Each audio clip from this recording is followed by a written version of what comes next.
Hallelujah എന്നുറക്കെ പറഞ്ഞേ, hallelujah, praise the Lord. പ്രിയപ്പെട്ട സഹോദരങ്ങളെ, അതായത് ഞായറാഴ്ച ആചരണം എന്നുള്ളത് നമ്മൾ വളരെ ഗൗരവത്തിൽ നമ്മൾ വിചാരിക്കുന്നത് എന്താ? ഞായറാഴ്ച പള്ളി പോണത് കടം തീർക്കാൻ വേണ്ടി പോവുക എന്നുള്ളതാണ്. ഞാനും അങ്ങനെ തന്നെ വിചാരിച്ചിരുന്നു. ഞായറാഴ്ച കടം അത് പ്രധാനപ്പെട്ടതാണ്. സഭയുടെ കൽപ്പനയാണ് ഞായറാഴ്ച കടം വരുത്തരുത്, പള്ളി പോകണം. എന്നാൽ എനിക്ക് കൂടുതൽ ദൈവവചനം പഠിക്കാൻ അട്ടപ്പാടി വെച്ച് ഇടവന്നു. അപ്പോൾ എനിക്ക് മനസ്സിലായി, ഒരു വ്യക്തി ഞായറാഴ്ച പള്ളി പോണതും വിശുദ്ധമായി ആചരിക്കുന്നതും ആ വ്യക്തിയുടെ സാമ്പത്തിക മേഖല ഉയർന്നു വരാൻ വേണ്ടി ദൈവം നൽകിയിട്ടുള്ള ഒരു എളുപ്പ മാർഗമാണ്. ഇത് ക്രിസ്ത്യാനികൾക്ക് അറിയാൻ പാടില്ല. അത് ഒരു കടത്ത് കഴിക്കാൻ വേണ്ടി ആർക്ക് വേണ്ടി പോണ പോലെ പോയി ഇന്ന് ഞായറാഴ്ച എന്ന വിശുദ്ധ ദിവസത്തെ ചവിട്ടി മെതിക്കുന്ന ആളുകളായിട്ട് നമ്മൾ മാറിയിരിക്കുകയാണ്.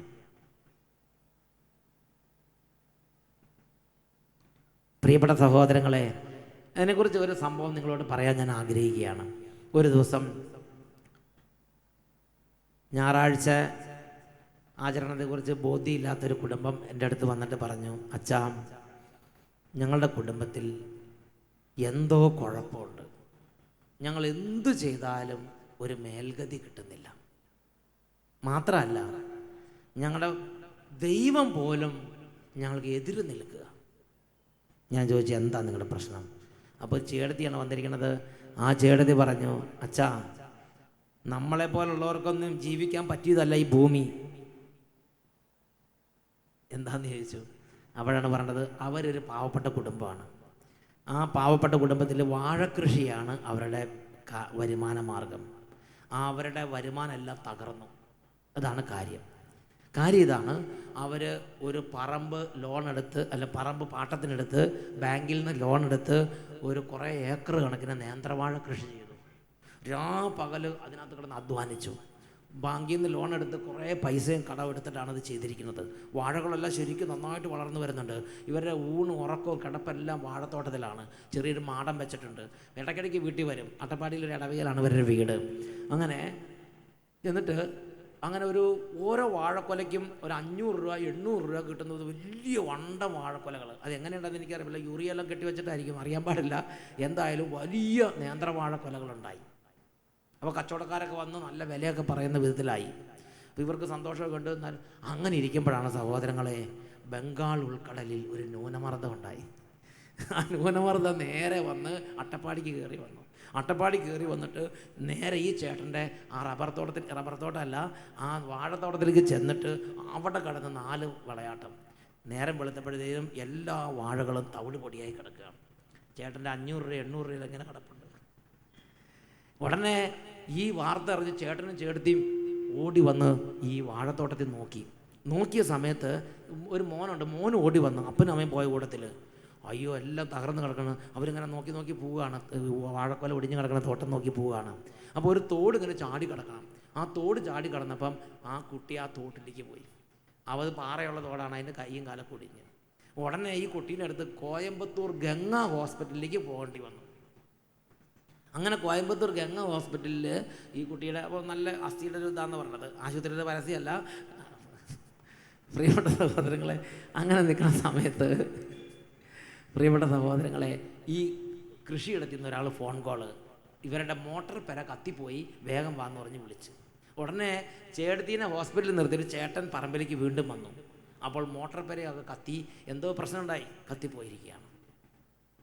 ഇതെല്ലാം ഒന്നിന് പുറകെ ഒന്നായിട്ട് ഇതെല്ലാം വന്നത് ചേട്ടന് പെട്ടെന്നൊരു തോന്നൽ, ഭാര്യയും മക്കളൊന്നും അടുത്തില്ല, പെട്ടെന്നൊരു തോന്നൽ, ഇനി എന്തിനാ ജീവിച്ച്. അപ്പോഴും ഈ വാഴയ്ക്ക് ഇടാൻ കൊടുക്കുന്ന ഫുരുടാൻ എന്ന് പറഞ്ഞ സംഗതി അവിടെ ഇരിപ്പുണ്ട്. കുപ്പിക്കണക്കിന് വാഴയുടെ ചോട്ടി ഇരിപ്പുണ്ടായിരുന്നു. അത് കണ്ടപ്പോൾ ചേട്ടൻ തോന്നുക, ഇനി എന്തിനാ ജീവിക്കണമെന്ന് പറഞ്ഞാൽ അതെടുത്ത് നേരെ അങ്ങോട്ട് കഴിച്ച്. അപ്പോൾ അയാളുടെ ചങ്കും കരളെല്ലാം അന്നനാളെല്ലാം അങ്ങോട്ട് ദഹിച്ച് അയാളെ എടുത്ത് ജീപ്പിൽ കയറ്റി വേറൊരു ആശുപത്രിയിലേക്ക് കൊണ്ടുപോയി.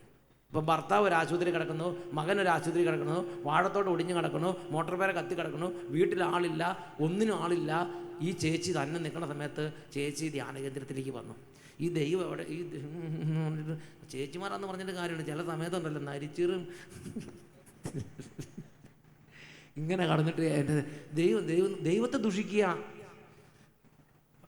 അച്ഛനെ പ്രകോപിപ്പിക്കാൻ വേണ്ടി തന്നെ ദൈവം വിട്ടാന്ന് തോന്നണം. എന്തായാലും ശരി, ഞാൻ കുറേ നേരം കേട്ടിട്ട് ഞാൻ പറഞ്ഞു ചേച്ചി മിണ്ടാതിരിക്കാൻ പറഞ്ഞു. ഞാൻ എന്നിട്ട് പ്രാർത്ഥിച്ച്, എന്നിട്ട് ഞാൻ ചേച്ചിയോട് ചോദിച്ചു, ചേച്ചി അപ്പോൾ ഈ ചേച്ചി പറഞ്ഞെങ്ങനെയാണ്, ദൈവം പോലും ഞങ്ങൾ ഉപേക്ഷിച്ചാ, ഒരാളും കൂടെയില്ല, അത് എല്ലാം അനാഥപ്പെട്ടു, അതാണ് കാര്യം, ഒരാളും കൂടെയില്ല, ഭയങ്കരമായ എല്ലാവരും അമർഷമാണ്. അപ്പോൾ പ്രാർത്ഥിച്ചപ്പോൾ ദൈവം ചില കാര്യങ്ങൾ കാണിച്ചു തന്നു. ഞാൻ ചോദിച്ചു, ചേച്ചി നിങ്ങളുടെ ഇടവക ദേവാലയത്തിൽ ഞായറാഴ്ച ദിവസങ്ങളിൽ വിശുദ്ധ കുർബാന നടക്കുമ്പോൾ നിങ്ങൾ എവിടെയായിരുന്നു എന്ന് പരിശുദ്ധാത്മാവ് ചോദിക്കുന്നുണ്ട്, ഉത്തരം വല്ലതും പറയാനുണ്ടോ എന്ന് ചോദിച്ചു.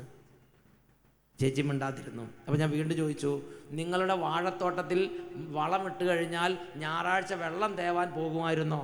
അപ്പോൾ ചേച്ചിക്ക് കാര്യം മനസ്സിലായി. ചേച്ചി പറഞ്ഞു, സീസണിൽ പണി ചെയ്തില്ലെങ്കിൽ പിന്നെ വരുമാനം ഉണ്ടാവുക വെച്ചാൽ ആ വാഴ വിറ്റിട്ട് വേണം പിന്നെ പെൺകുട്ടിയുടെ ഏതൊരു കുട്ടിയുടെ കല്യാണം നടന്നതിന് അതിന് കടം വീട്ടണം, പിന്നെ വീട് വെക്കണം, പിന്നെ അങ്ങനെ കുറേ കാര്യമുണ്ട്. അപ്പോൾ വളം ഇട്ടിട്ട് ശനിയാഴ്ച വളം ഇട്ടു, ഞായറാഴ്ച വെള്ളം തേകാതിരുന്നാൽ തിങ്കളാഴ്ച വാഴ കരിഞ്ഞു പോയാലോ? പിന്നെ അതുപോലെ തന്നെ ഊന്ന് കൊടുക്കേണ്ട സമയമുണ്ട് വാഴയ്ക്ക്. കാറ്റ് വന്നാൽ ഒടിയാതെ കെട്ടിയിടണം. ആ കെട്ടിയിടുന്ന സമയത്ത് കെട്ടിയിട്ടില്ലെങ്കിൽ പിന്നെ കാറ്റ് വന്ന് ഒടിഞ്ഞാൽ എല്ലാം പോവില്ല വെച്ചാൽ. അതുകൊണ്ട് ഞങ്ങൾ ഞായറാഴ്ച ഒന്നും നോക്കാറില്ല. ഞങ്ങൾ പറയണത് എങ്ങനെയാണ്, അതൊക്കെ പണക്കാരൊക്കെ പോട്ടെ, സമയമുള്ളവർ പോട്ടെ, ഞങ്ങളിപ്പം പട്ടിണി പാവങ്ങളാണ്, അതുകൊണ്ട് ഞങ്ങളിത് ചെയ്യട്ടെ എന്ന് പറഞ്ഞ് വാഴയുടെ തോട്ടത്തിലാണ് സദാ വർക്ക് ചെയ്തുകൊണ്ടിരിക്കുന്നത്. അപ്പോൾ ഞാൻ ചേച്ചിയോട് പറഞ്ഞു, ചേച്ചിയല്ല, ചേച്ചീനെ നിങ്ങളുടെ 10 ജന്മം തലകുത്തി മറിഞ്ഞാലും തല പൊക്കാൻ പറ്റാത്ത വിധത്തിലുള്ള നാശമാണ് ഞായറാഴ്ച വാഴത്തോട്ടത്തിൽ കിടന്ന് വെള്ളം തേവിയത് വഴി നിങ്ങളുടെ കുടുംബത്തിലേക്ക് നിങ്ങൾ വിളിച്ചു വരുത്തിയിരിക്കുന്നതെന്ന് നിങ്ങൾക്ക് പറഞ്ഞു തരാൻ ആരും ഉണ്ടായിരുന്നില്ലെന്ന് ചോദിച്ചു. അത് നമ്മൾ വായിക്കുന്നത് ജെറമ്യ പ്രവാചക ഗ്രന്ഥത്തിലാണ്. ജെറമ്യ പ്രവാചക ഗ്രന്ഥത്തിൽ പറഞ്ഞെങ്ങനെയാണ്, നിങ്ങൾ പേടിയില്ലാത്ത നാൾ വരും, ആരെയും പേടിക്കാതെ നിങ്ങളുടെ സ്വന്തം ഇഷ്ടത്തിന് നടക്കും. അന്ന് ഞായറാഴ്ച ദിവസങ്ങളിൽ നിങ്ങൾ പോയി ജോലി ചെയ്യും. നിങ്ങളുടെ കോമ്പൗണ്ടിൽ പണിക്കാർ ഞായറാഴ്ച വേല ചെയ്യാൻ നിങ്ങൾ ഇടവരുത്തും.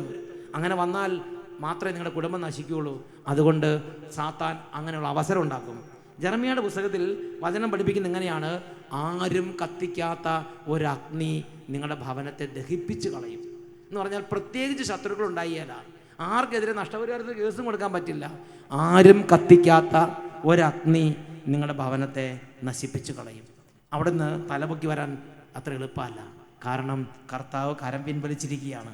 ജെറമ്യയുടെ പുസ്തകം 17-ാം അധ്യായത്തിൽ 27-ാം വാക്യത്തിൻ്റെ അവസാന ഭാഗം, നിങ്ങൾ എന്നെ അനുസരിച്ച് സാബത്ത് ശുദ്ധമായി ആചരിക്കാതിരിക്കുകയും സാബത്തിൽ ചുമടുമായി ജെറുസലേമിൻ്റെ കവാടങ്ങളിലൂടെ പ്രവേശിക്കുകയും ചെയ്താൽ അതിൻ്റെ കവാടങ്ങളിൽ ഞാൻ തീ കൊളുത്തും, അത് ജെറുസലേമിൻ്റെ കൊട്ടാരങ്ങളെ വിഴുങ്ങും, ആരും അത് കെടുത്തുകയില്ല. ആർക്കും കെടുത്താൻ പറ്റാത്ത അഗ്നി നിങ്ങളുടെ കൊട്ടാരങ്ങളെ വിഴുങ്ങും. പ്രിയപ്പെട്ട സഹോദരങ്ങളെ, വചനം ശരിക്കും കൽപ്പിച്ചും വരച്ചും പഠിപ്പിക്കാൻ ആളില്ലാത്തതിൻ്റെ ക്ഷീണം നമുക്കുണ്ട്. എന്നുറക്കെ പറഞ്ഞേ ഹല്ലേലൂയ. വചനം പഠിപ്പിക്കുകയാണ്, നിങ്ങൾ എന്നെ അനുസരിച്ച് സാബത്ത് ശുദ്ധമായി ആചരിക്കാതിരിക്കുകയും സാബത്തിൽ ചുവടുമായി ജെറുസലേമിൻ്റെ കവാടങ്ങളിൽ പ്രവേശിക്കുകയും ചെയ്താൽ ഞാൻ അതിൻ്റെ കവാടങ്ങളിൽ തീ കൊളുത്തും, അത് ജെറുസലേമിൻ്റെ കൊട്ടാരങ്ങളെ വിഴുങ്ങും, ആരും അത് കെടുത്തുകയില്ല. ഇന്ന് നമ്മുടെ സ്ഥിതി എന്താ? ഞായറാഴ്ച ആചരണം എന്താ? എൻ്റെ വീട്ടിൽ ഞാൻ ചെന്ന് ഒരു ദിവസം എൻ്റെ വീട്ടിൽ ചെന്നപ്പോൾ എൻ്റെ അനിയൻ എന്നോട് പറയാ, എൻ്റെ അച്ഛൻ ഈ നാട്ടിൽ നിങ്ങളെ നടന്ന് എല്ലാവരുടെയും കെട്ടുകൾ അഴിച്ച് വിടുവിക്കുകയാണല്ലോ, നമ്മുടെ കെട്ടൊന്ന് അഴിച്ചെന്ന് വിടുവിക്കുന്നു. അപ്പം ഞാൻ ചോദിച്ചു, നിൻ്റെ ചെപ്പക്കുറ്റിക്ക് അടിക്കാൻ ആളില്ലാഞ്ഞിട്ട് നിനക്ക് എന്ത് കെട്ടാവുള്ളൂ എന്ന് ചോദിച്ചു. അവൻ പറഞ്ഞു, നമ്മുടെ തറവാട് വീടല്ലേ ഇത്, ഈ വീടിന് തറ കെട്ടിയിട്ട് എത്ര നാളായി, ഒരു കല്ല് അതിൻ്റെ മുകളിൽ വെക്കാൻ പറ്റണില്ല. പൈസയൊക്കെ ഉണ്ട്, പക്ഷെ കല്ല് ഒരു ഇഞ്ച് പണി നടക്കണില്ല. അപ്പോഴാണ് ഞാനത് ശ്രദ്ധിച്ചത്, ശരിയാണല്ലോ, അതെന്താ ഇങ്ങനെ? അപ്പോഴാണ് ഞാൻ ചിന്തിക്കുന്നത്. അപ്പോൾ ഒരു ബന്ധനം ഉണ്ടെന്നാണ് അവൻ പറയണത്. അവൻ പറഞ്ഞു, എന്തോ ഒരു ബന്ധനമുണ്ട്. സിമെൻറ്റ് വെക്കുമ്പം പണിക്കാരെ കിട്ടില്ല, പണിക്കാരെ കിട്ടുമ്പോൾ കമ്പി കിട്ടില്ല, കമ്പി കിട്ടുമ്പം മണൽ കിട്ടില്ല, മണൽ കിട്ടുമ്പോൾ മേസന്മാരെ കിട്ടില്ല. ഇങ്ങനെ കടന്നൊരു പ്രത്യേക ഒരു കുഴച്ചിലാണെന്ന് പറഞ്ഞു. ഇനി എല്ലാം ശരിയായി വരുമ്പോൾ ഇവന് നേരം ഉണ്ടായില്ല. അപ്പം എന്തെങ്കിലും ബന്ധുവീട്ടിൽ എന്തെങ്കിലും മരണമൊക്കെ വരുമ്പോൾ അങ്ങോട്ട് പോകേണ്ടി വരും. അപ്പം ബ്ലോക്കായി, അപ്പോഴത്തേനും എന്തെങ്കിലും ബ്ലോക്കായി. അപ്പം അങ്ങനെ ഇത് കുറച്ച് വർഷങ്ങളായി പീഡിപ്പിക്കുക എന്ന് പറഞ്ഞു. അപ്പോൾ ചെറുതായിട്ടൊന്ന് പ്രാർത്ഥിച്ച് നോക്കി. എങ്ങനെ അധികം പ്രാർത്ഥിക്കാറില്ല ഞാൻ, 1 മിനിറ്റൊക്കെ പ്രാർത്ഥിക്കുള്ളൂ. അപ്പോൾ 1 മിനിറ്റ് പ്രാർത്ഥിച്ചാൽ എനിക്ക് പെട്ടെന്ന് കാര്യം. ഞാൻ ചോദിച്ചു, എൻ്റെ മകനെ, നീ ഞായറാഴ്ച ഈ തറയെ വല്ലതും പണിതുണ്ടോ എന്ന് ചോദിച്ചു. ഉടനെ അവൻ പറഞ്ഞു, സഭയുടെ നിയമം ലംഘിച്ച് ഒന്നും ചെയ്തിട്ടില്ലെന്ന് പറഞ്ഞു. അവനപ്പം കുശാഗ്ര ബുദ്ധിയാണ് സാധനം. അവൻ പറഞ്ഞോ, ഞായറാഴ്ച ലംഘിച്ചിട്ടില്ലെന്ന് പറഞ്ഞില്ല, സഭയുടെ നിയമം തെറ്റിച്ചിട്ട് ഒന്നും ചെയ്തിട്ടില്ല. അവൻ പറഞ്ഞതിൻ്റെ അർത്ഥം ഇതാണ്, അവൻ്റെ വികാരിച്ച് അവനെ പറഞ്ഞു പഠിപ്പിച്ചിങ്ങനെയാണ്, കുർബാന കഴിഞ്ഞിട്ട് എന്തും ചെയ്തോ. അവൻ സഭയുടെ നിയമം എന്ന് പറഞ്ഞാൽ വികാരിച്ചൻ പറഞ്ഞത് അവൻ്റെ ദേവവാക്യാണ്. അതുകൊണ്ട് കുർബാനയ്ക്ക് വരണം, കുർബാന കഴിഞ്ഞിട്ട് എന്തും ചെയ്തോ. പ്രിയപ്പെട്ട സഹോദരങ്ങളെ, അതുകൊണ്ട് ഇവൻ പറഞ്ഞു, ഞാൻ ഈ തറ കെട്ടിക്കൊണ്ടിരിക്കുന്ന സമയത്ത് മണ്ണിടാൻ ആളെ കിട്ടുന്നില്ല. ഒരു ഞായറാഴ്ച കുർബാന കഴിഞ്ഞ് ഉച്ച കഴിഞ്ഞ് ഞാൻ ജംഗ്ഷനിലേക്ക് റോഡിലേക്ക് ഇറങ്ങിയപ്പം ഇഷ്ടംപോലെ ബിൽഡിംഗ് മരാമത്ത് തൊഴിലാളികൾ ഫ്രീ ആയിട്ട് നടക്കുക. ഞായറാഴ്ചയാണ്, അവർക്ക് ഫ്രീ ആണ്. അപ്പോൾ കുറച്ച് എന്തെങ്കിലും ഇത് കൊടുത്താൽ മതി, അവർ വരും കൂട്ടമായിട്ട് 10-20 പേര് വന്ന് 2 മണിക്കൂറും കൊണ്ട് മണ്ണൊക്കെ എടുത്തിട്ട് തറയൊക്കെ ലെവലിൽ കംപ്ലീറ്റ് ഇടിച്ച് തവിട് പൊടിയാക്കി കൊടുത്തു. പ്രിയപ്പെട്ട സഹോദരൻ, തല നല്ല വടിച്ചങ്ങോട്ട് കൊടുത്തു. അങ്ങനെ കിടക്കുക. ഞായറാഴ്ച ഉച്ച കഴിഞ്ഞ് പണിതാണ്. അവൻ പറഞ്ഞ കാര്യം, അതുവരെ പെട്ടെന്ന് ഒന്നിനോട് ചേർന്ന് നടന്നുകൊണ്ടിരുന്നതാ, അവിടെ വെച്ചങ്ങോട്ട് ബ്ലോക്കായി. പൈസ ഉണ്ടെന്ന് പറഞ്ഞിട്ട് കാര്യമില്ല, കാര്യം നടക്കണില്ല. ഞാൻ പറഞ്ഞ്, ഇനി നീയല്ല ഇവിടുത്തെ ഏറ്റവും വലിയ കോൺട്രാക്ടർ നോക്കിയാലും ഇത് സമാധാനത്തിൽ വിചാരിക്കണ പോലെ മനപ്രയാസമില്ലാതെ സന്തോഷമായിട്ട് പൂർത്തിയായി കയറി താമസിക്കുന്നു വിചാരിക്കണ്ട. ഇനി ഒരു വഴിയുണ്ട്, നീ ദൈവവചനം ലംഘിച്ച ആളാ, ഞാൻ നിൻ്റെ കൂടെ ഇല്ല. അത് നമ്മൾ പറയണം. അനീനാന്ന് പറഞ്ഞിട്ട് കാര്യമില്ല. അതുകൊണ്ട് ഞാൻ പറഞ്ഞ്, നീ ദൈവവചനം ലംഘിച്ച ആളാ, ഇനി നിനക്കൊരു വഴിയുണ്ട്, നീ നേരെ കുമ്പസാരക്കൂട്ടിലേക്ക് പോവുക. അവിടെ കുമ്പസാരക്കൂട്ടി ചെന്ന് നീ ലംഘിച്ച വചനങ്ങളെല്ലാം പറഞ്ഞ് പ്രാർത്ഥിക്കണം. നല്ല കുമ്പസാരങ്ങൾ നടത്തുക. അതിനുശേഷം തീരുമാനം എടുക്കണം, ഇനി മേലിൽ ഞായറാഴ്ച ഞാൻ ജോലി ചെയ്യില്ല, എൻ്റെ കോമ്പൗണ്ടിൽ ഇനി ആരും ഞായറാഴ്ച ജോലി ചെയ്യില്ല എന്ന് തീരുമാനിച്ചാൽ നിനക്ക് രക്ഷയുണ്ട്. അവൻ കാര്യം എൻ്റെ അത്ര വലുപ്പമുള്ള അനിയനാണെങ്കിലും ശരി പറഞ്ഞനുസരിക്കും. അവൻ പറഞ്ഞനുസരിക്കും. അവൻ പറഞ്ഞ് ശരി അച്ഛാ എന്ന് പറഞ്ഞിട്ട് പിറ്റേ ദിവസം ഞായറാഴ്ച പോയി കുമ്പസാരിച്ച്. അവർ 2 ദിവസം ശനി ഞായർ ധ്യാനം ഉണ്ടായിരുന്നു. ധ്യാനത്തിൽ കൂടി കുമ്പസാരിച്ച് അവൻ പറയുകയാണ്, തിങ്കളാഴ്ച തൊട്ട് അതിനുള്ള സംഗതികൾ അടുത്തടുത്ത് വന്നു. അപ്പോൾ ഒന്നടുക്കുമ്പോൾ അടുത്ത് ഇപ്പോൾ സിമെൻറ്റ് കെട്ടി ഉടനെ കമ്പിക്കാർ ചെയ്തേ, കുറച്ച് കമ്പിയുണ്ട്, വേണമെങ്കിൽ ഇപ്പോൾ എടുത്തോ, പിന്നെ പൈസ തന്നാൽ മതി, മാർച്ച് കഴിഞ്ഞാൽ അതിന് ഇത് കൂടും, അതുകൊണ്ട് ഇപ്പോൾ എടുത്തോ എന്ന് പറഞ്ഞു കൊടുക്കുവന്.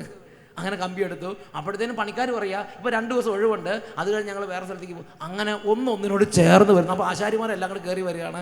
അവർ 2-3 ജനലൊക്കെ അത് പെട്ടെന്ന് ഒന്നിനോട് ചേർന്ന് പെട്ടെന്ന് 2 മാസം 3 മാസം കൊണ്ട് പണി തീർന്ന് സന്തോഷമായിട്ട് പിഞ്ചിരിക്കുക. അതിന് വാസ്തു ഒന്നും നോക്കിയിട്ടില്ല. അവൻ ഇങ്ങനെ വരച്ചു, അത് പണിതു, അവിടെ കൊണ്ട് താമസിക്കുക. ഒരു കേടും. ദൈവത്തിൻ്റെ അനുഗ്രഹം അവിടെ കൂടിക്കൊള്ളുക. പ്രിയപ്പെട്ട സഹോദരങ്ങളെ, ഇന്ന് നമ്മുടെ സ്വഭാവം പറഞ്ഞു തരട്ടെ. നമ്മുടെ സ്വഭാവം എങ്ങനെയാണ്? ഞായറാഴ്ച നമ്മൾ പള്ളിയിൽ പോകും, എന്നിട്ട് അന്ന് ബാക്കി നമുക്ക് നമ്മുടെ സ്വന്തം ഇഷ്ടം അനുസരിച്ച് ചെയ്യേണ്ടതെല്ലാം ചെയ്തു തീർക്കും. തിങ്കൾ തൊട്ട് ശനി വരെ ഗവൺമെൻറ്റിന് ജോലി ചെയ്യും. ഓഫീസിൽ പോകേണ്ടവർ ഓഫീസിൽ പോകും, സ്കൂളിൽ പോകേണ്ടവർ സ്കൂളിൽ പോകും, ടീച്ചർമാർ പഠിപ്പിക്കും, അത് ഓഫീസേഴ്സ് ഓഫീസിൽ പോകും. തിങ്കൾ തൊട്ട് ശനി വരെ ജോലി ചെയ്യും. എന്നിട്ട് നമുക്ക് ചെയ്യാനുള്ള ജോലിയെല്ലാം ചെയ്തു തീർക്കണമെന്നാ, നമ്മുടെ അടുക്കളയിൽ കഴുകാനുള്ള പാത്രമെല്ലാം കഴുകി തീർക്കണമെന്നാ, അലക്കാനുള്ള വസ്ത്രങ്ങളെല്ലാം അലക്കി തീർക്കണതെന്നാ, വീട്ടിൽ കുറച്ച് പെയിൻ്റ് അടിക്കുകയാണെങ്കിൽ പെയിൻ്റ് അടിച്ച് തീർക്കണമെന്നാ, പെണ്ണ് കാണാൻ പോകണമെങ്കിൽ പെണ്ണ് കാണാൻ പോകണതെന്നാ, പെണ്ണിനെ കൊണ്ടുവരാണെങ്കിൽ പെണ്ണിനെ കൊണ്ടുവരണമെന്നാ, കല്യാണം വെക്കാണെങ്കിൽ കല്യാണം വെക്കണതെന്നാ, കുട്ടികൾ പരീക്ഷയ്ക്ക് പഠിക്കാനുള്ളതൊക്കെ പഠിച്ചു തീർക്കണമെന്നാ, പിക്നിക്കിന് പോകാനുള്ള ദിവസം എന്നാ, സർക്കിട്ട് അടിക്കാനുള്ള ദിവസം, സിനിമ കാണാനുള്ള ദിവസം എന്നാ. പ്രിയപ്പെട്ട സഹോദരങ്ങളെ, യെശയ്യായുടെ പുസ്തകം 58-ാം അധ്യായം 58-ാം അധ്യായത്തിൽ 13-14 തിരുലിഖിതങ്ങൾ. സാബത്തിനെ ചവിട്ടി മെതിക്കുന്നതിൽ നിന്നും എൻ്റെ വിശുദ്ധ ദിവസത്തിൽ നിന്റെ ഇഷ്ടം അനുവർത്തിക്കുന്നതിൽ നിന്നും നീ പിന്തിരിയുക. എൻ്റെ വിശുദ്ധ ദിവസം നിന്റെ ഇഷ്ടം അനുവർത്തിക്കരുത്. കർത്താവ് ഞായറാഴ്ചയെക്കുറിച്ച് സാബത്തിനെ കുറിച്ച് പറഞ്ഞിരിക്കുന്നത് എൻ്റെ ദിവസം എന്നാണ്. ഒരു വ്യക്തി ടൈം ടേബിൾ ഇടുമ്പം 6 ദിവസത്തിൽ ടൈം ടേബിൾ ഇട്ടാൽ മതി. 7-ാം ദിവസത്തെ 1 മിനിറ്റ് പോലും തൊട്ടു പോകരുത്. അത് നമ്മുടെയല്ല, അത് കർത്താവിൻ്റെ ദിവസമാണ്. The day of the Lord, Lord's day, Sabbath, കർത്താവിൻ്റെ ദിനം, കർത്താവിൻ്റെ ദിവസമാണത്. അതുകൊണ്ട് അന്ന് നമുക്ക് തോന്നിയതുപോലെ സ്വന്തം ഇഷ്ടം അനുസരിച്ച് നടക്കാൻ അനുവാദമില്ല. അന്ന് നമുക്ക് സിനിമയ്ക്ക് പോകാൻ തോന്നിയാൽ അത് സ്വന്തം ഇഷ്ടം അനുസരിച്ചുള്ള നടപ്പാണ്. ദൈവവചനം അനുവദിച്ചിട്ടില്ല. ഞാൻ ഒരു ദിവസം ഒരു പള്ളിയിൽ ചെന്നപ്പം കുറേ ചെറുപ്പക്കാർ പറഞ്ഞു, കുർബാന കഴിഞ്ഞിട്ട് പറഞ്ഞു, അച്ഛൻ ഞങ്ങളൊന്ന് ബ്ലെസ് ചെയ്യൂ, ഞങ്ങൾ നെല്ലിയാമ്പതിക്ക് പിക്നിക്കിന് പോകാമെന്ന് പറഞ്ഞു. നെല്ലിയാമ്പതിയുടെ അടുത്തുള്ള പള്ളിയായിരുന്നു, അല്ല ഒരു സമയം പാലക്കാട് ഒരു പള്ളിയായിരുന്നു. ഞാൻ ചോദിച്ചു, ഈ ഞായറാഴ്ച ദിവസം നിങ്ങൾ ഇതുപോലെ ദൈവവചനം ലംഘിക്കുമ്പം നിങ്ങളുടെ മുഖത്ത് നോക്കി ശാസിക്കാൻ ഒരാളില്ലെന്ന് ചോദിച്ചു. നിങ്ങളുടെ പാപം ചെയ്യാൻ ഞാൻ നിങ്ങളെ വെഞ്ചരിച്ച് തരണമെന്ന് ചോദിച്ചു. ആ ചെറുപ്പക്കാർക്ക് അറിയാൻ പാടില്ല എന്തിനാണ് ഞാൻ ശോഭിക്കണമെന്ന്. അവർ പറഞ്ഞു, അച്ഛാ ഞങ്ങൾ കുർബാന കഴിഞ്ഞ് കുർബാന സ്വീകരിച്ച് ഇപ്പം ഇറങ്ങിയുള്ളൂ എന്ന് പറഞ്ഞു. അപ്പം അവരുടെ ധാരണ കുർബാന കഴിഞ്ഞാൽ പിന്നെ സ്വന്തം ഇഷ്ടം അനുസരിച്ച് പോകാമെന്നുള്ളതാണ് ഞായറാഴ്ച. അങ്ങനെയാണ് ബൈബിൾ പഠിപ്പിച്ചിരിക്കുന്നത്. 58-ാം അധ്യായത്തിൽ നമ്മൾ വായിക്കുന്നത് എങ്ങനെയാണ്? സാബത്തിനെ ചവിട്ടിമെടിക്കുന്നതിൽ നിന്നും എൻ്റെ വിശുദ്ധ ദിവസത്തിൽ നിന്റെ ഇഷ്ടം അനുവർത്തിക്കുന്നതിൽ നിന്നും നീ പിന്തിരിയുക. സാബത്തിന് സന്തോഷദായകവും കർത്താവിൻ്റെ വിശുദ്ധ ദിവസത്തെ ബഹുമാന്യവുമായി നീ കണക്കാക്കണം. കർത്താവിൻ്റെ വിശുദ്ധ ദിവസത്തിൽ നിന്റെ ഇഷ്ടം അനുവർത്തിക്കാൻ നീ പോകരുത്. നിനക്ക് എഴുതാനുള്ളതിന് എഴുതി തീർക്കാനുള്ള ദിവസമല്ല, വിളിക്കാനുള്ളവരൊക്കെ വിളിച്ചു തീർക്കേണ്ട ദിവസമല്ല, അല്ലെങ്കിൽ കാണാനുള്ളവരൊക്കെ സന്ദർശിച്ച് അതും അങ്ങനെ അവനവന് ചെയ്തു തീർക്കാനുള്ള ഡ്യൂട്ടികൾ ചെയ്തു തീർക്കാനുള്ള ദിവസമല്ല ഞായറാഴ്ച ദിവസം. അത് കർത്താവിൻ്റെ ദിവസമാണ്. ദേവാലയത്തിൽ പോയി മണിക്കൂറുകൾ ചെലവഴിക്കുക, വീട്ടിൽ വന്ന് ഒരുമിച്ചിരുന്ന് മണിക്കൂറുകൾ പ്രാർത്ഥിക്കുക, വചനം പഠിക്കുക, രോഗികളെ സന്ദർശിക്കുക, കർത്താവിൻ്റെ കൂടെ നടക്കുകയും വിശ്രമിക്കുകയും ചെയ്യേണ്ട ദിവസമാണ് കർത്താവിൻ്റെ വിശുദ്ധ. അന്ന് ഒരൊറ്റ മിനിറ്റ് പോലും അതിൽ നിന്ന് നമ്മൾ എടുക്കരുത്. പ്രിയപ്പെട്ട സഹോദരങ്ങളെ, ഒരു ദിവസം അട്ടപ്പാടി സെയ്യോൻ ധ്യാന കേന്ദ്രത്തിൽ നിന്ന് ഓഫീസിലുള്ള ആൾ എന്നെ വിളിച്ചിട്ട് പറഞ്ഞു, അച്ഛാ അർജൻറ്റായിട്ട് ഒരു കാര്യം സംസാരിക്കാനാണ്. ഞാൻ ചോദിച്ചു, എന്താ വിഷയം? ആ ചേട്ടൻ പറഞ്ഞു, ശനിയാഴ്ച രാത്രി 11 മണി 11:30 മറ്റേ ആയി. ഇനി 1 മണിക്കൂറും കൂടെ JCB വർക്ക് ചെയ്താൽ നമ്മുടെ എർത്ത് വർക്ക് തീരും. ധ്യാന കേന്ദ്രത്തിന് ഒരു വചന ഹോൾ ഉണ്ടാക്കാനോ എന്തിനാണ്, എർത്ത് വർക്ക് തീരും. പിന്നെ തിങ്കളാഴ്ച തൊട്ട് മെയ്സന്മാർക്ക് കല്ലുകെട്ട് തുടങ്ങാം.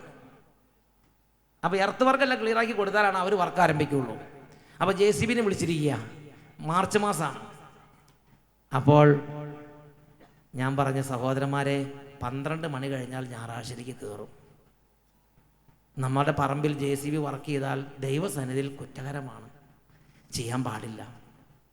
അപ്പോൾ അവർ പറഞ്ഞു, അച്ഛാ അട്ടപ്പാടിയാണ്, രാത്രി അർദ്ധരാത്രി ആരും കാണിയണത്. അത് ശരി, അവർ പറഞ്ഞു സത്യ. മാത്രമല്ല അവർ പറഞ്ഞു, അച്ഛനൊരു കാര്യം മനസ്സിലാക്കണം, മാർച്ച് മാസമാണ്, കോൺട്രാക്ടർമാരുടെ പണി തീരാതെ തലങ്ങും വിലങ്ങും ഓടി നടക്കുക, JCB കിട്ടാനില്ല. നമ്മളിപ്പോൾ അരമണിക്കൂറിൻ്റെ കാര്യം പറഞ്ഞ് കടുംപിടുത്തം പിടിച്ചാൽ അവർ പോകും. അവരെ ഞായറാഴ്ച കോൺട്രാക്ടർമാർക്ക് ഞായറാഴ്ച ഒന്നുമില്ല, ഞായറാഴ്ച വിളിച്ചുകൊണ്ട് ഒരാളുണ്ട്, JCB വിളിച്ചുകൊണ്ട് പോകും. JCB വിളിച്ച് പോയവർ തിങ്കളാഴ്ച കിട്ടണം നിർബന്ധമില്ല. സമയത്ത് എർത്ത് വർക്ക് തീർന്നില്ലെങ്കിൽ മേസന്മാരുടെ പണി മുടങ്ങും. പിന്നെ ഏപ്രിൽ മെയ് മാസങ്ങളിൽ പണി തീർന്നില്ലെങ്കിൽ മഴക്കാലത്ത് അവിടെ ഒരു പണി നടക്കില്ല, ചെളി എന്ന് പറഞ്ഞാൽ പൂരം ചെളിയാണ്. അപ്പോൾ അതുകൊണ്ട് അവർ പറഞ്ഞു, കടുംപിടുത്തം പിടിക്കേണ്ട, 1 മണിക്കൂർ കണ്ടില്ല എന്ന് വെക്കാൻ പറഞ്ഞു. ഞാൻ പറഞ്ഞു, മക്കളെ നമ്മളിത് ചെയ്താലും ദൈവാനുഗ്രഹം വേണ്ടേ നമ്മുടെ കൂടെ? എന്തായാലും അപ്പോൾ അവർ പറഞ്ഞു, അച്ഛൻ പറഞ്ഞാൽ ഞങ്ങൾ നിർത്തുമെന്ന് പറഞ്ഞു. ഞാൻ പറഞ്ഞു, 12 മണി വരെ നമുക്ക് അനുവാദമുണ്ട്, പണിതോ, 12 മണിക്ക് അവിടെ വെച്ച് അവിടെ നിർത്തിക്കോളാൻ പറഞ്ഞു. അവർ നിർത്തി. അവർ പ്രായോഗികമായി ജീവിച്ച് പഠിച്ചവരാ. അവർ പറഞ്ഞ പോലെ സംഭവിച്ചു. JCBനെ വേറുള്ളവർ വിളിച്ചുകൊണ്ട് പോയി.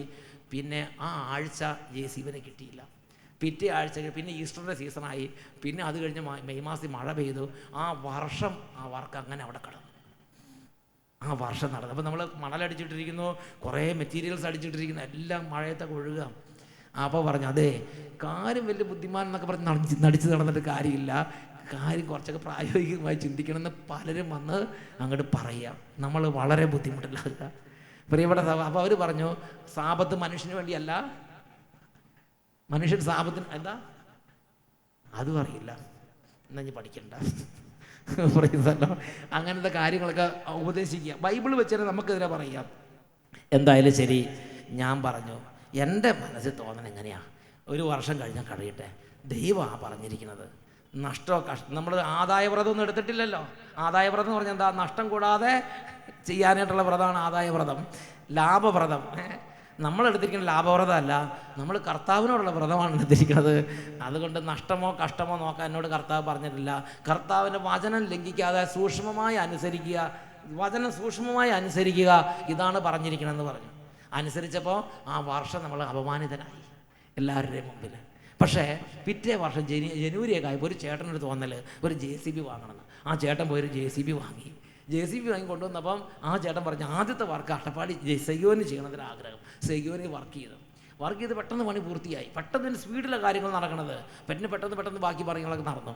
അപ്പോൾ ഈ ചേട്ടന് പിന്നെ തോന്നുകയാണ്, ഇനി എനിക്ക് ഈ JCB വേറെ പണിയാൻ പോകാൻ തോന്നണില്ല, ഈ JCB ഇതിന് ഫ്രണ്ടിൽ കടന്നോട്ടെ, എപ്പോൾ അച്ഛന് പണിയുണ്ടോ അപ്പോൾ കയറി പണിയും, ബാക്കി സമയത്ത് അവിടെ വെറുതെ കടന്നോട്ടെ പറഞ്ഞു. അദ്ദേഹത്തിന് വേറെ പണിക്ക് അധികം പോകാൻ തോന്നണില്ല. ഇപ്പോഴും ഈ രാത്രി ഇപ്പം നിങ്ങൾ ചെന്ന് നോക്കിക്കോ, ഒരു മഞ്ഞ നിറത്തുള്ള JCB അതിനെ ഉരുണ്ട് നടക്കണ്ടോ, അതിനെ സിഗിയുടെ ചുറ്റിന് എവിടെയെങ്കിലും ഉണ്ടാവും. അതിപ്പോഴും അവിടെ കിടപ്പുണ്ട്. എത്രയോ വർഷങ്ങൾക്ക് മുമ്പ് 98 സംഭവിച്ച സംഭവം. പ്രിയപ്പെട്ട സഹോദരങ്ങളെ, പിന്നീട് ഞാൻ മനസ്സിലാക്കിയ കാര്യം എന്നറിയോ, JCB ഇല്ല എന്നതിൻ്റെ പേരിൽ ഒരു സെക്കൻഡ് എനിക്ക് അട്ടപ്പാടി വിഷമിക്കേണ്ടി വന്നിട്ടില്ല. ആ കാര്യത്തിൽ ദൈവം എന്നെ അട്ടപ്പാടിയിൽ ഒന്നാമനാക്കി, JCBയുടെ കാര്യത്തിൽ. കാരണം എപ്പോഴും എൻ്റെ മുമ്പിൽ JCB കിടപ്പുണ്ട്. ഇപ്പം വിളിച്ചു പറഞ്ഞ് ഇപ്പോൾ പണി നടക്കും, പക്ഷേ ഇനി സമയം അധികമല്ല, 3 മണിക്കൂറുള്ളൂ, ഞായറാഴ്ചയാവും എന്നൊക്കെ പറഞ്ഞ് ഹല്ലേലൂയ. പ്രിയപ്പെട്ട സഹോദരങ്ങളെ, എന്തിനാ ദൈവം നമ്മളോട് ഈ ബൈബിൾ നിങ്ങൾ ഞായറാഴ്ച പണി ചെയ്യരുത് നിങ്ങൾ വെച്ചിട്ട് നമ്മളെ ബുദ്ധിമുട്ടിക്കാൻ വേണ്ടിയാണോ? നമുക്ക് 10 കാശ് ഉണ്ടാകണേ ദൈവത്തിന് എന്താ ബുദ്ധിമുട്ട്? നമുക്ക് ഡബിൾ പേ, ഞായറാഴ്ച ചില രാജ്യങ്ങളിൽ ജോലി ചെയ്താൽ ഡബിൾ പേ ആണ്, ഇരട്ടി കൂലി കിട്ടും. $100 ആണെങ്കിൽ ഒരു ദിവസമെങ്കിലും ഞായറാഴ്ച ജോലി $200 കിട്ടും. അങ്ങനത്തെ രാജ്യങ്ങളുണ്ട്, ഡബിൾ പേ എന്ന് പറയും അല്ലേ. പക്ഷേ നമുക്ക് 10 കാശ് കിട്ടും, ദൈവത്തിന് സങ്കടം ഉണ്ടായിട്ട് അങ്ങനെ ചെയ്യണത് അതല്ല മക്കളെ. അതിൻ്റെ കാരണം നിയമാവർത്തന പുസ്തകം 28 അധ്യായം 1-2 വാക്യങ്ങളിലുണ്ട്. നമ്മളോട് നമ്മുടെ കർത്താവ് വചനം സൂക്ഷ്മമായി അനുസരിക്കണം എന്ന് പറഞ്ഞിട്ടുള്ളത് വെറുതെ നമ്മളെ ബുദ്ധിമുട്ടിക്കാൻ വേണ്ടിയാ, നരകിപ്പിക്കാൻ വേണ്ടിയല്ല, പിന്നെയോ നമ്മളെ ആ രാജ്യത്ത് ആ ദേശത്ത് 1-ാം സ്ഥാനത്ത് നിർത്താൻ വേണ്ടിയാണ്. നിയമാവർത്തനം 28 അധ്യായം 1-2 വാക്യങ്ങൾ. അവിടെ നമ്മൾ വായിക്കുന്നത് എങ്ങനെയാണ്, നിന്റെ ദൈവമായ കർത്താവിൻ്റെ വാക്ക് കേട്ട് ഇന്ന് ഞാൻ നിനക്ക് നൽകുന്ന കൽപ്പനകളെല്ലാം സൂക്ഷ്മമായി പാലിക്കുമെങ്കിൽ അവിടുന്ന് നിന്നെ ഭൂമിയിലെ മറ്റെല്ലാ ജനതകളെക്കാളും ഉന്നതനാക്കും. അവിടുത്തെ വചനം ശ്രവിച്ചാൽ അവിടുന്ന് ഈ അനുഗ്രഹങ്ങളെല്ലാം നിന്റെ മേൽ ചൊരിയും. പ്രിയപ്പെട്ട സഹോദരങ്ങളെ, കർത്താവ് നമ്മളെ ബുദ്ധിമുട്ടിക്കാൻ വേണ്ടിയല്ല ഓരോ വചനം നൽകിയിരിക്കുന്നത്. ഈ രാജ്യത്ത് ആ ദേശത്ത് ഞാൻ അട്ടപ്പാടിയിൽ വേറെ ഒന്നും ചെയ്തില്ല, ഈ ബൈബിൾ അനുസരിക്കുക മാത്രമേ ചെയ്തിട്ടുള്ളൂ. ദൈവം ഞാൻ പറഞ്ഞില്ല, എൻ്റെ രൂപതയിൽ വേറെ എത്രയോ വിശുദ്ധരായ അച്ഛന്മാർ, എത്രയോ പ്രാർത്ഥിക്കുന്ന അച്ഛന്മാർ, എത്രയോ. പക്ഷേ ഞാൻ കർത്താവ് അറിയുന്ന വചനം അറിയുന്നത് പോലെ അറിയാവുന്നത് പോലെ പാലിക്കാൻ തുടങ്ങി. ദൈവം അങ്ങോട്ട് കൂടെ നിന്ന് പ്രവർത്തിക്കുക. അതുകൊണ്ടാണ് ഞാൻ പറഞ്ഞത്, ഞാൻ ദശാംശം കൊടുക്കാൻ പറഞ്ഞപ്പോൾ ഞാൻ പിന്നെ ദശാംശം കൊടുക്കാൻ തുടങ്ങി. അപ്പം തൊട്ട് കർത്താവ് സാമ്പത്തിക കാര്യം ഫുൾ അങ്ങോട്ട് ഏറ്റെടുത്തിരിക്കുക. Praise the Lord. അത് നിങ്ങൾ ഇന്ന് തൊട്ട് ബൈബിൾ അങ്ങ് വെച്ച് ഓരോന്ന് വായിക്കുക, നിങ്ങളുടെ ഉള്ളിൽ പരിശുദ്ധാത്മ അത് സിമ്പിളായിട്ട് അനുസരിച്ച് നോക്കിക്കേ, നിങ്ങളെ ഈ ഭൂമിയിൽ ഭയങ്കര ടോപ്പായ ഒരാളാക്കി ദൈവം അങ്ങോട്ട് മാറ്റും. ഈ ദിവസങ്ങൾ എത്രയോ വിദ്യാർത്ഥി പറഞ്ഞു, അവർ വചനം കേട്ടു, കൽപ്പന അനുസരിക്കാൻ തുടങ്ങി, കുമ്പസാരിച്ചു, അവരെ ഈശോ ഒന്നാമനാക്കി മാറ്റി. എത്രയോ കുട്ടികളുടെ അനുഭവങ്ങൾ അവരുടെ ജീവിതത്തിൽ നിന്ന് അവർ പറഞ്ഞു. ഇത് വലിയ ആളുകൾക്ക് വേണ്ടി മാത്രമുള്ളതെന്ന് വിചാരിക്കരുത്, കുട്ടികളും വചനം അനുസരിച്ച് അതിന് ഉയർച്ചയുണ്ട് മക്കളെ. സന്തോഷത്തിൽ പറഞ്ഞ ഹല്ലേലൂയ. യെശയ്യായുടെ പുസ്തകം 58 അധ്യായം 13-14 തിരുലിഖിതങ്ങൾ. തുടർന്ന് നമ്മൾ വായിക്കുന്നത് എങ്ങനെയാണ്, എൻ്റെ വിശുദ്ധ ദിവസത്തിൽ നിൻ്റെ ഇഷ്ടം അനുവർത്തിക്കുന്നതിൽ നീ പിന്തിരിയണം. സാബത്തിനെ സന്തോഷദായകവും കർത്താവിൻ്റെ വിശുദ്ധ ബഹുമാന്യവുമായി നീ കണക്കാക്കുക. എങ്ങനെ ബഹുമാന്യം കണക്കാക്കേണ്ടത്? നിൻ്റെ സ്വന്തം വഴികളിലൂടെ നടക്കാതെയും എന്ന് പറഞ്ഞ് ഞായറാഴ്ച നിനക്ക് തോന്നുകയാണ് കൂട്ടുകാരനെ സന്ദർശിക്കാൻ പോകണം തോന്നിയാൽ ചെയ്യരുത്, ട്യൂഷന് പോകണം തോന്നിയാൽ പോകരുത്. നിൻ്റെ സ്വന്തം വഴിയാണ് ട്യൂഷന് പോകണം എന്നുള്ളത്. ഞായറാഴ്ച നിൻ്റെ സ്വന്തം വഴികളിലൂടെ നടക്കാതെയും നിൻ്റെ താല്പര്യങ്ങൾ നിനക്ക് താല്പര്യമുണ്ട്, ഞായറാഴ്ച ചില താല്പര്യങ്ങളുണ്ട്. എന്താ, മകളെ കെട്ടിച്ച സ്ഥലത്തേക്കൊന്ന് പോകണം, അത് നിൻ്റെ താല്പര്യമാണ്. എൻ്റെ മകളെ കെട്ടിച്ച ഇവിടത്തേക്ക് പോയിട്ടില്ല, ബാക്കി എല്ലാ ദിവസവും തിരക്കാണ്, ഞായറാഴ്ച ഫ്രീ ആണ്, എല്ലാവരും ഉണ്ട്, ഞായറാഴ്ച എല്ലാവരും കൂടി മകളെ ഒന്ന് കാണാൻ പോവുക. വേണ്ട, നിൻ്റെ താല്പര്യങ്ങൾ നടപ്പാക്കാനുള്ള ദിവസമല്ല ഞായറാഴ്ച ദിവസം, അതിന് 6 ദിവസം വേറെയുണ്ട്. നിൻ്റെ താല്പര്യങ്ങൾ അന്വേഷിക്കാതെയും വ്യർത്ഥ ഭാഷണത്തിൽ ഏർപ്പെടാതെയും അതിനെ ആദരിക്കുക. വ്യർത്ഥ ഭാഷണം എന്ന് പറഞ്ഞാൽ എന്താ? അന്ന് ഫേസ്ബുക്കിൽ കയറി ചുമ്മാ ചാറ്റ് ചെയ്തുകൊണ്ടിരിക്കുക, അന്ന് മൊബൈൽ ഫോണിൽ കൂടെ ചുമ്മാ അതും ഇതും അടിച്ചുകൊണ്ടിരിക്കുക, അല്ലെങ്കിൽ അന്ന് വെറുതെ കടയിലിറങ്ങി നമ്മുടെ നാട്ടിൻപുറത്താണെങ്കിൽ ബോണ്ടയും ചായയും കഴിച്ചിട്ട് ചായക്കട ഇരുന്ന് വർത്താനം പറയുക, അവിടെ പരിപ്പൂട കഴിച്ച് വർത്താനം പറയും. നമ്മുടെ നാട്ടിൻപുറത്ത് കേരളത്തിലല്ല, നമ്മുടെ മലബാറിലൊക്കെ ചായക്കടയിലിരുന്ന് ബോണ്ടയും ചായ കഴിച്ച് വർത്താനം പറയും. കലുങ്കെ പോയിരുന്ന് കൂട്ടുകാർ തമ്മിൽ വർത്താനം പറയാം. ലയൺസ് ക്ലബ്ബിൽ പോകാനും പിന്നെ എന്ത് ക്ലബ്ബ് വേറെ ഉണ്ടല്ലോ, റോട്ടറി ക്ലബ്ബിൽ കോയമ്പത്തൂർ എന്ന് പറഞ്ഞ് ക്ലബ്ബിൽ പോകേണ്ടത് ഞായറാഴ്ചയാന്ന് പറഞ്ഞ് കുടിക്കാനും മതിക്കാനും ഓടുന്ന ദിവസം ഞായറാഴ്ച ദിവസം. ക്ലബ്ബിൽ പോകാനുള്ള ദിവസം, ഉല്ലാസത്തിന് പോകാനുള്ള ദിവസം ഞായറാഴ്ച ദിവസം. പ്രിയപ്പെട്ട സഹോദരങ്ങളെ, വചനം പഠിപ്പിക്കുകയാണ്, എൻ്റെ വിശുദ്ധ ദിവസത്തിൽ വ്യർത്ഥ ഭാഷണത്തിൽ ഏർപ്പെടാതെ നീ അതിനെ ആദരിക്കുക. അപ്പോൾ നീ കർത്താവിൽ ആനന്ദം കണ്ടെത്തും. ലോകത്തിലെ ഉന്നത സ്ഥാനങ്ങളിലൂടെ നിന്നെ ഞാൻ സവാരി ചെയ്യിക്കും. നിന്റെ പിതാവായ യാക്കോബിൻ്റെ ഓഹരി കൊണ്ട് നിന്നെ ഞാൻ പരിപാലിക്കും. നീ പണിയെടുക്കണോണ്ടല്ല നിന്റെ കുടുംബത്തിൽ സമ്പത്ത് ഉണ്ടാകണത്. പിതാക്കന്മാരോട് ചെയ്ത ഉടമ്പടി അനുസരിച്ച് സമ്പത്ത് നേടാൻ ഇന്നും ശക്തി നൽകുന്ന ദൈവം. ആ ശക്തിയാണ് പല കൈകൾക്കും ഇല്ലാതെ പോയിരിക്കുന്നത്. നിന്റെ പിതാവായ യാക്കോബിൻ്റെ ഓഹരി കൊണ്ട് ഞാൻ നിന്നെ പരിപാലിക്കും. കർത്താവാണ് ഇത് അരുളി ചെയ്തിരിക്കുന്നത്. എന്താ പിതാവായ യാക്കോബിനോട് പറഞ്ഞിരിക്കുന്നത്? അതാണ് നിയമാവർത്തന പുസ്തകം 8-ാം അധ്യായം 17-18 തിരുലിഖിതങ്ങൾ. നിയമാവർത്തന പുസ്തകം 8-ാം അധ്യായം 17-18 തിരുലിഖിതങ്ങൾ വായിക്കുന്നത് ഇങ്ങനെയാണ്: എൻ്റെ ശക്തിയും എൻ്റെ കരങ്ങളുടെ ബലവുമാണ് ഈ സമ്പത്തെല്ലാം എനിക്ക് നേടിത്തന്നത് എന്ന് ഹൃദയത്തിൽ നിങ്ങൾ പറയരുത്. എൻ്റെ ബിസിനസ് സ്ഥാപനം, എൻ്റെ സ്കൂള്, എൻ്റെ ബോട്ട്, അല്ലെങ്കിൽ എൻ്റെ വല, എൻ്റെ മീൻപിടുത്തം, അല്ലെങ്കിൽ എൻ്റെ കൃഷി, എൻ്റെ ഓരോ കാര്യങ്ങളുണ്ടല്ലോ, ഷോപ്പ്, അല്ലെങ്കിൽ ട്യൂഷൻ സെൻറ്റർ, എൻ്റെ ശക്തി, എൻ്റെ കരങ്ങൾ, ഞാനാണ് ഇതെല്ലാം ബിൽഡപ്പ് ചെയ്തത് എന്ന് നിൻ്റെ ഹൃദയത്തിൽ നീ പറയരുത്. നിങ്ങളുടെ ദൈവമായ കർത്താവിനെ നിങ്ങൾ സ്മരിക്കണം. എന്തെന്നാൽ നിങ്ങളുടെ പിതാക്കന്മാരോട് ചെയ്ത ഉടമ്പടി ഇന്നും നിറവേറ്റുന്നതിന് വേണ്ടി ഓരോ കുടുംബങ്ങളിൽ നിന്ന് ഓരോ കൈകൾക്കും സാമ്പത്തികമായി ഉയർച്ച നൽകാൻ അധ്വാനിക്കുന്നത് ദൈവമാണ്. ആ ശക്തി നിങ്ങളുടെ കൈകൾക്ക് വേണോ? ദൈവവചനം അനുസരിക്കണം. അല്ലെങ്കിൽ വർക്കത്തില്ലാത്ത കൈ എന്ന് പറയും, കുരുത്തമില്ലാത്ത കൈ എന്ന് പറയും. കായതും കൊണ്ട് കപ്പ നടും, കാര്യമായിട്ടൊന്നും കുടുംബത്തിലേക്ക് കിട്ടാനുണ്ടായില്ല. കുറേ കടബാധ്യത അവസാനം നീക്കമാക്കിയിട്ടുണ്ടാവും. ആ കൈ കൊണ്ട് ബിസിനസ് തുടങ്ങും. കുറേ കുടുംബത്തിലേക്ക് എന്തെങ്കിലും 5 പൈസയുടെ ഉപകാരം വേണ്ടേ മക്കളെ? പഠിച്ചു ജോലി കിട്ടിയെന്ന് പറഞ്ഞാൽ വല്ല കാര്യമുണ്ടോ? നമ്മൾ വലുതായി എന്ന് പറഞ്ഞാൽ 5 പൈസ ഗുണം കുടുംബത്തിന് ഉണ്ടാകണ്ടേ? അതിന് ഒരു അനുഗ്രഹം നമ്മുടെ കയ്യിൽ വേണം. ആ അനുഗ്രഹമാണ് പറഞ്ഞിരിക്കുന്നത്. നിങ്ങളുടെ പിതാക്കന്മാരോട് ചെയ്ത് ഉടമ്പടി എന്ന് പറഞ്ഞാൽ നിങ്ങൾ വെറുതെ ചെറുതായി ചെയ്യുമ്പോൾ ദൈവം അത് അനുഗ്രഹമാക്കും. അങ്ങനത്തെ ഒരു ഉടമ്പടിയുണ്ട്. നിന്റെ പിതാവായ യാക്കോബിൻ്റെ ഓഹരി കൊണ്ട് നിന്നെ പരിപാലിക്കുകയും ലോകത്തിലെ ഉന്നത സ്ഥാനങ്ങളിൽ നിനക്ക് സവാരി ചെയ്യിക്കുകയും നിന്റെ ദേശത്ത് നിന്നെ ഒന്നാമനാക്കുകയും ചെയ്യുമെന്ന് ഉടമ്പടിയുണ്ട്. അത് ലംഘിക്കാൻ സാത്താൻ പ്രേരിപ്പിക്കും. ഒന്നും വേണ്ട, ഞായറാഴ്ച ഇച്ചിരി പഠിക്കും, ഇച്ചിരി അല്ലെങ്കിൽ ഇച്ചിരി ട്യൂഷന് പോകും, അല്ലെങ്കിൽ ഇച്ചിരി ബോട്ടിൽ പോയി ഇത്തിരി ചെയ്യാം, ഇച്ചിരി ഉല്ലസിക്കും, എന്തെങ്കിലും പറഞ്ഞ് ആ വചനം ലംഘിപ്പിക്കും. നന്നായിട്ട് എഴുന്നേറ്റ് വന്നേ.